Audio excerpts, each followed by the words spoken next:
A ver, venga. Buenos días, seguimos nosotros, el equipo H, con asma bronquial. Somos Sánchez Mendel Eric y su servidora López Lagunas Caterina.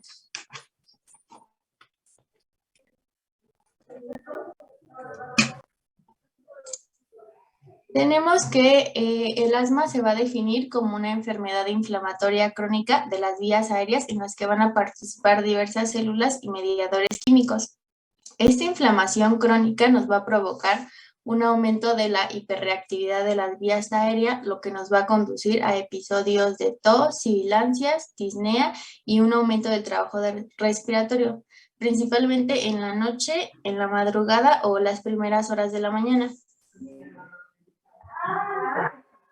El asma se va a clasificar en leve, intermitente, persistente, moderada o grave. Esta clasificación del asma nos va a permitir reconocer el grado de afectación y nos ayuda a tomar decisiones para iniciar un tratamiento, dar seguimiento o modificar las dosis del medicamento. En el asma leve intermitente tenemos que la frecuencia de los síntomas van a ser de menos de 2 veces por semana o asintomático. La intensidad de las exacerbaciones van a ser breves y leves. Los síntomas nocturnos van a ser menos de 2 veces por semana. Estos son rangos de la espirometría, que es volumen expiratorio forzado,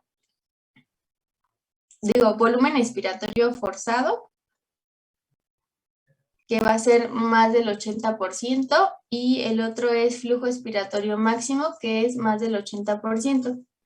En el asma leve persistente tenemos que hay síntomas 2 veces por semana, pero menos de una vez al día. La intensidad de sus exacerbaciones es que puede afectar la actividad y el sueño. En los síntomas nocturnos tenemos que van a ser más de 2 veces al mes, y el volumen expiratorio forzado va a ser mayor al 80%, y el flujo expiratorio máximo también es mayor al 80%. En el asma moderada persistente tenemos que los síntomas van a ser diarios. La intensidad de sus exacerbaciones va a afectar las actividades y el sueño, y va a haber exacerbaciones más de 2 veces a la semana, que incluso pueden durar días. Los síntomas nocturnos van a ser mayores a 1 vez por semana, y el volumen expiratorio forzado va a ser mayor a 60, y el flujo expiratorio máximo igual a 60, pero menos de 80%. En el asma grave, los síntomas van a ser continuos. Esto va a limitar la actividad física y las exacerbaciones pueden ser frecuentes. Los síntomas nocturnos también son frecuentes, y el volumen expiratorio forzado va a ser menor de 60 y el flujo expiratorio máximo también menor de 60. También tenemos la clasificación de acuerdo a los niveles de control del asma. En este nivel de control nos va a determinar el tratamiento y el seguimiento de cada paciente. Se clasifica en controlado, parcialmente controlado y no controlado. En el controlado va a haber síntomas durante el día, no se van a limitar las actividades, no va a haber síntomas nocturnos y no va a haber uso de medicamentos de rescate menos de 2 veces por semana. La función pulmonar va a ser normal y no va a haber exacerbaciones. En los pacientes parcialmente controlados va a haber síntomas durante el día más de 2 veces por semana, sí se van a limitar las actividades, sí van a haber síntomas nocturnos y va a haber uso de medicamentos de rescate más de 2 veces por semana. La función pulmonar va a ser menos de 80% y las exacerbaciones va a haber 1 o más por año. Y en el paciente no controlado va a haber 3 o más características de estas parcialmente controladas en cualquier semana, y las exacerbaciones va a haber 1 en cualquier semana. En su epidemiología tenemos que es un problema global de salud debido a su alta prevalencia. Se estima que afecta a 300 millones de personas a nivel mundial y en México su prevalencia es de entre 5 y 12% de la población. El asma suele originarse en la infancia y es una de las principales enfermedades crónicas en los niños. Algunos de sus factores de riesgo son antecedentes heredofamiliares de asma. Por ejemplo, si hay un padre que es asmático, hay más probabilidad de que el hijo también sea asmático. Algunos alérgenos como el polen, los ácaros de polvo, las esporas de moho o el pelo de los animales. El género, tenemos que el asma es más prevalente en hombres durante la niñez, en la adolescencia es igual y en la adultez es más incidente en las mujeres. También la exposición al tabaco, la obesidad y el tipo de dieta y algunas infecciones víricas, principalmente el virus sincitial respiratorio y el rinovirus. En la teología no existe una causa específica, pero se dice que hay una interacción entre los genes del individuo y el ambiente que rodea a la persona.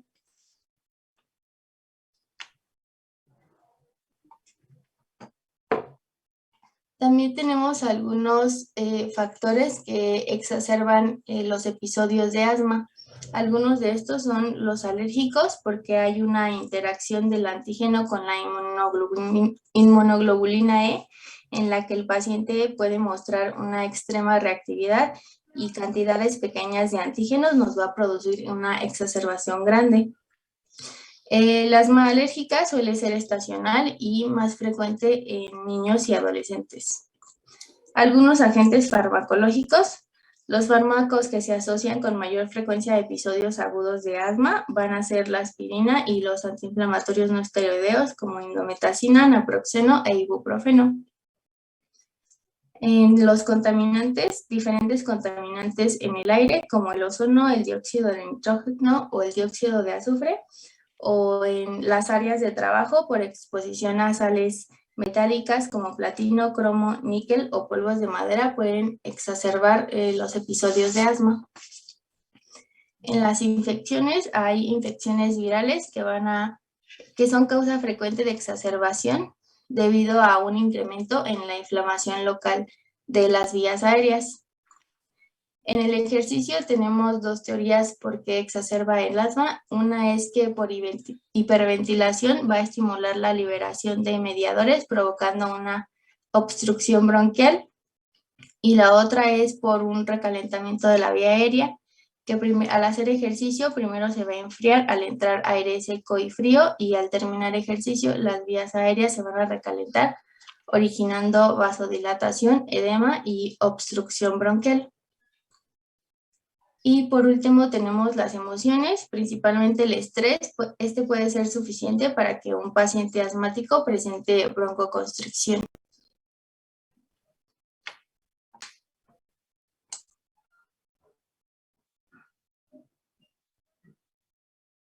Ok, para la fisiopatología necesitamos del estímulo, como lo había comentado mi compañera, puede ser un alérgeno, virus, estrés, tabaco o incluso de origen desconocido.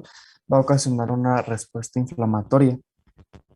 Las células más importantes que participan serán los linfocitos T helper 2, los mastocitos, los eosinófilos y los macrófagos. Entonces, la célula principal mediadora va a ser los linfocitos T helper 2 que mm, van a estimular la producción de inmunoglobulina E por parte de las células B. Esta inmunoglobulina E se une a la membrana de los mastocitos, liberando de su interior los leucotrienos e histamina, provocando así el remodelamiento de la vía aérea, que es broncoconstricción, edema y secreción de mucosa.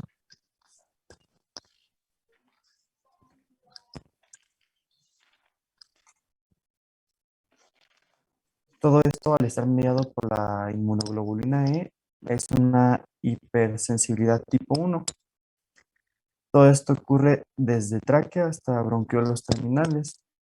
Y desde su definición se viene hablando que es una enfermedad inflamatoria crónica, a pesar de tener periodos intermitentes, es decir, periodos asintomáticos y periodos sintomáticos.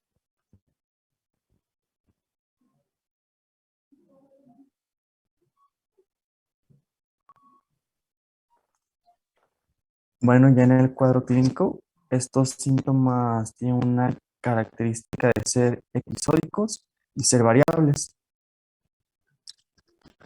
en intensidad y duración, de modo que hay crisis más. Tenemos en la mayoría de los pacientes presentan tos seca. Si presenta expectoración, muy probablemente tiene una crisis debida a una infección subyacente. También vamos a tener sibilancias, disnea, aumento del trabajo respiratorio y opresión torácica. Estos síntomas principalmente ocurren durante la noche y la madrugada.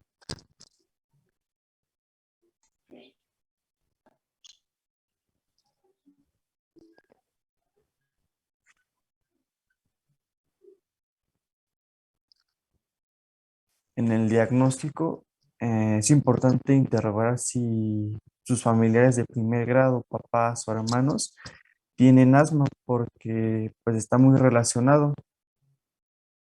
Hay una tendencia familiar a producir anticuerpos inmunoglobulina E en respuesta a alérgenos y en algunas ocasiones tienen rinitis, asma, dermatitis atópica y alergia a algún tipo de alimento.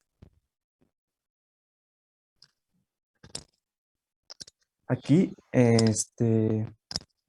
tenemos un diagnóstico basado en espirometría, que es el principal, y también por medio de radiografía de tórax, si se tiene sospecha de alguna complicación.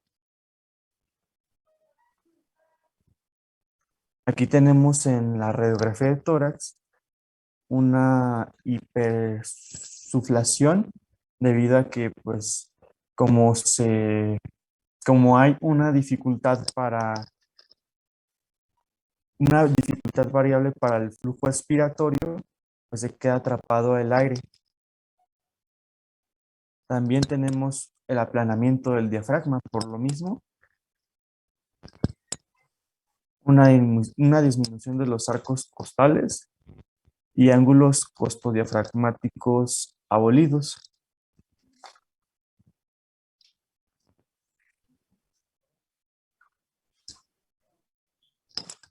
Bueno, en la espirometría, como lo había comentado, es la prueba más efectiva para confirmar el diagnóstico de asma.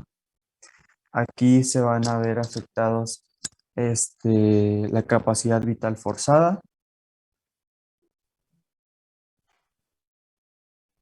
puede verse normal o disminuida. También puede verse aumentada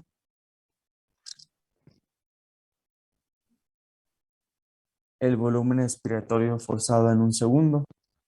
Puede verse aumentada en un 12% al valor predicho y puede aumentar 200 mililitros después de una inhalación con un broncodilatador beta 2 agonista de acción corta, como puede ser salbutamol, 200 microgramos en un niño y en el caso del adulto, 400 microgramos.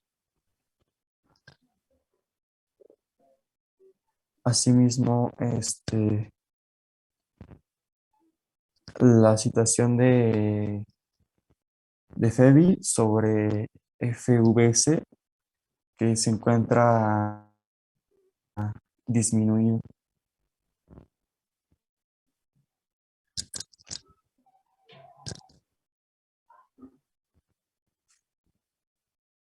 Para el tratamiento, no solo consta de administrar fármacos, también de lograr que el paciente identifique qué hizo que se exacerbara su situación de asma.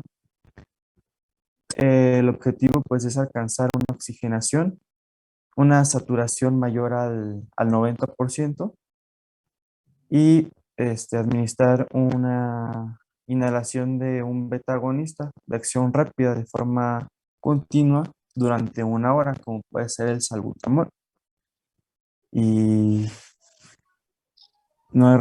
y si no hay respuesta inmediata, pues usar un glucocorticoide vía oral, como puede ser prednisona o vía intravenosa, la hidrocortisona. Y está contraindicada la sedación del paciente en una crisis de asma.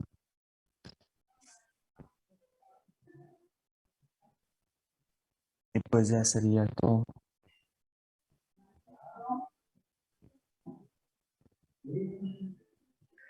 Bueno, a ver, regresa a tu diapositiva ahí en la espirometría.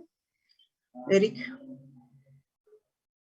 ¿qué quiere decir? Aquí nos dicen que el FEB y FBC normalmente debe ser, aquí dicen que mayor de 80. Generalmente mayor de 70 es normal, pero dicen que aquí está disminuido. ¿Qué significa eso? ¿Qué está disminuido? ¿Sí le entienden?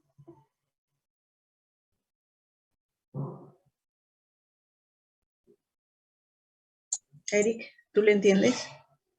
Está disminuido el volumen expiratorio forzado, que va a ser la cantidad de aire que un sujeto exhala en el primer segundo de una expiración forzada, a partir de unos pulmones llenos de aire.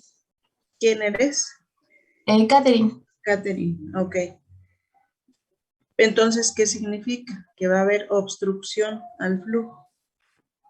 ¿Sí? Miren, les pregunto esto porque los equipos que pasaron, que ya rotaron ahorita, el equipo D, vimos espirometría, entonces la espirometría es importante que la entiendan. Entonces, al hablar de que está disminuido, estamos entendiendo o debemos entender que hay una obstrucción al flujo. Así se maneja en la espirometría. Patrones obstructivos o patrón restrictivo.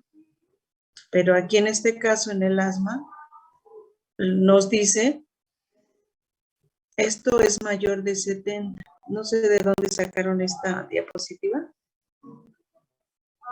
¿Tienen su referencia? Eric, ¿no tienen referencia? Sí, doctora. No sacaron su tema de un libro.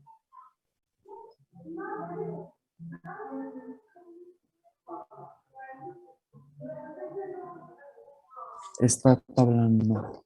Pregunto, ¿sacaron su tema de algún libro de neumología? Sí, algunas cosas de enfermedades respiratorias. ¿De cuál libro? ¿Enfermedades respiratorias? ¿De qué autor?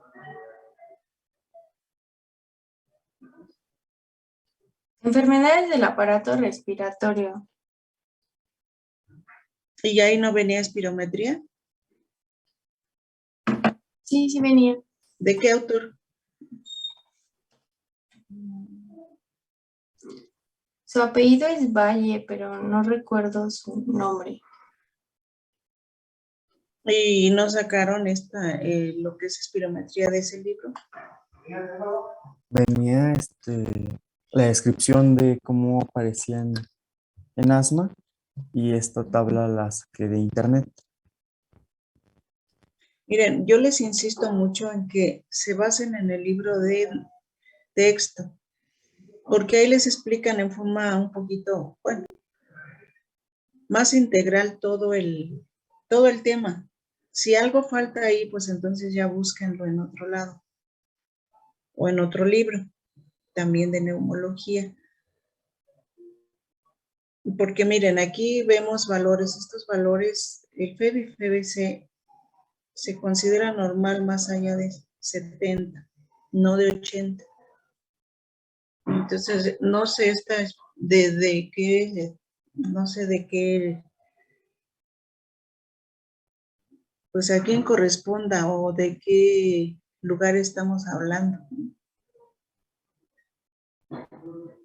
Entonces yo pregunto si el grupo en general sabe lo que es un patrón obstructivo o cómo lo diagnosticamos en una espirometría.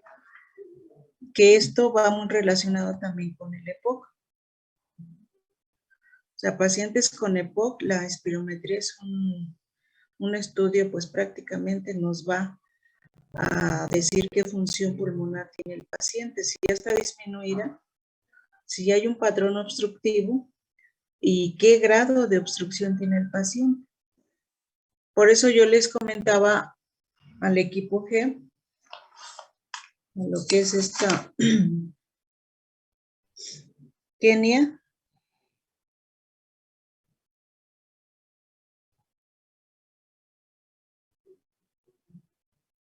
el equipo G, que teníamos que analizar el índice de BOD, porque el índice de BOD nos habla de una valoración ya integral del paciente con EPOC, y dentro de esa valoración integral, pues obviamente está la espirometría. Ahora yo pregunto al grupo en general, fuera de las 2 rotaciones que han pasado, si entienden lo que es una espirometría.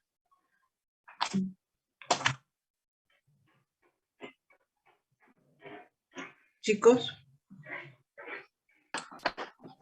Sí, Doc. Bueno, es que yo había visto un video, pero no me acuerdo bien cómo es que nos explicaban el uso de la espirometría, o sea, los valores que nos determinaban si era una enfermedad obstructiva o una enfermedad restrictiva, y pues a partir de estos valores también podemos determinar si se trataba específicamente de lo que era asma o de lo que es EPOC.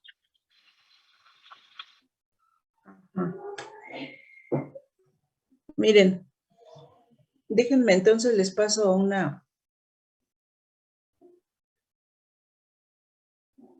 diapositivas. A ver, el equipo D, sí podría decirnos alguien del equipo D o del equipo E. ¿A qué se refiere Ana y sus compañeros?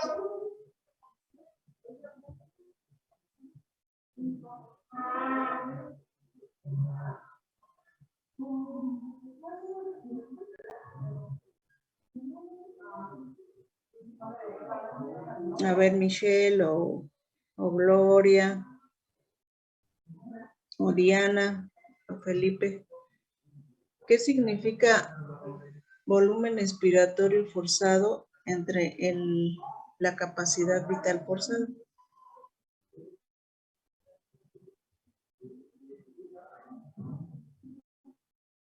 O sea, si está menor de 70, ¿qué significa?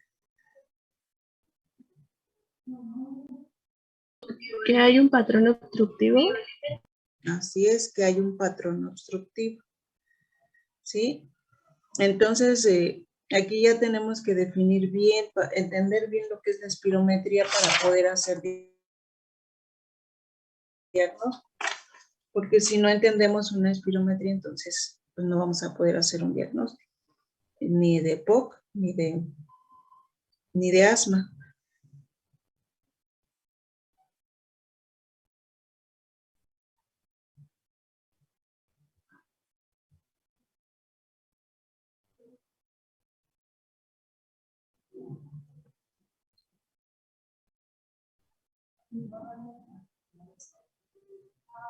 A ver, bueno, vamos a...